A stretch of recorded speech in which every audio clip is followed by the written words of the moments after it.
ConsoleCreatures.com, Rainbow Sun Franks. I'm here with Jay, and we are about to talk about one of the bigger games that's going to come out very soon, and that is Call of Duty Black Ops 2. Yes, we're talking about Call of Duty Black Ops 2 today.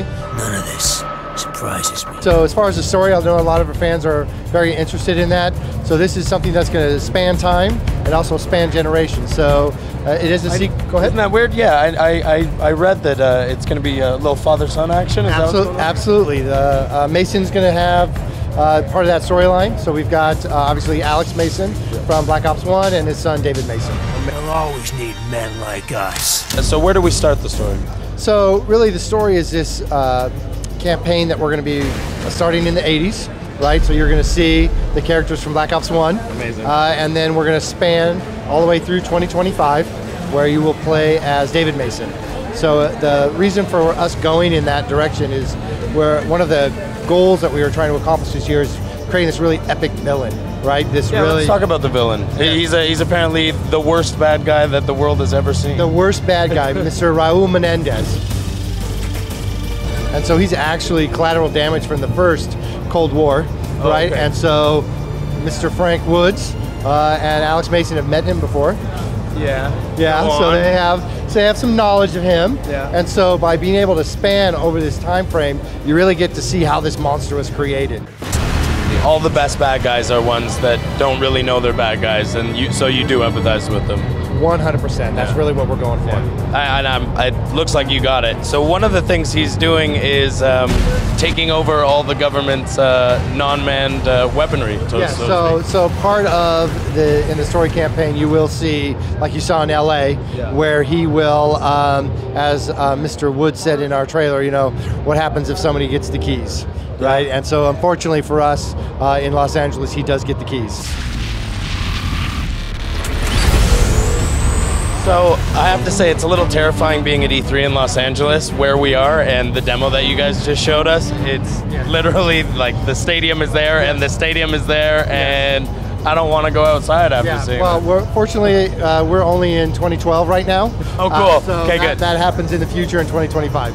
Stay away in 2025, right around now. Good time to not be here. What else can you give us talking about the game? Sure, so one of the things you saw in that was the Singapore level, which is actually our Strike Force levels, right? So this is a new kind of game mechanic or gameplay that we have in Call of Duty where it's non-linear sandbox. Okay. Yeah, so I think you saw where you can play it traditional boots on the ground. But I also saw him jumping a whole bunch of jumping in all over the place, right? So it's really, we can't wait for our fans to be able to play in sort of what we call the Overwatch mode, which actually allows you to zoom up and actually see the entire battlefield, where you can set the waypoints for your troops. You can actually guide them. So from you want to play just from a strictly strategic 100%. Control those choke points, etc. And then let's say all of a sudden you see a big battle going on. If you want to zoom in to that and actually be in that firefight, go ahead and select in.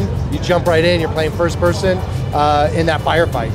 The other cool thing is I think you actually control some of the equipment on the battlefield. Yeah. Right. So you can jump in the quad rotor drone. So if you want to fly around the level, you look at it from you want to control a choke point. You want to see where the troops are moving. You actually use those drones, as well as the assault drone, the claw, the one with the big four legs. I was just gonna say ground sort of bulldog. The claw. Yeah, that thing's terrifying. He's a big giant beast, and so you know when you saw how as he was moving around the level, it's big, cumbersome, but you can tell he's got a lot of firepower. Yeah. So it's really when the fans get that and controlling, they're walking around, they're gonna feel invincible. Yeah. It looked invincible and terrifying. And is there anything I'm sorry to ask, but is there any zombie stuff that we can talk about at all? We'll give you a little bit, right? So Zombies is back, right? So we're not Treyarch title, starts out, as a Easter egg in World at War, and here we are, Black Ops 2, a couple games later, and Zombies is a mode for us.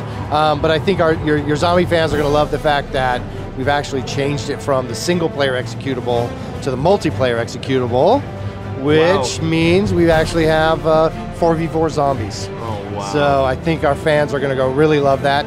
And so we're very excited about everything. Amazing. When are we going to get to play Black Ops 2? You're going to be able to play this November the 13th. Amazing. Thank you very much, sir. Appreciate your time very much. Thank you. All right.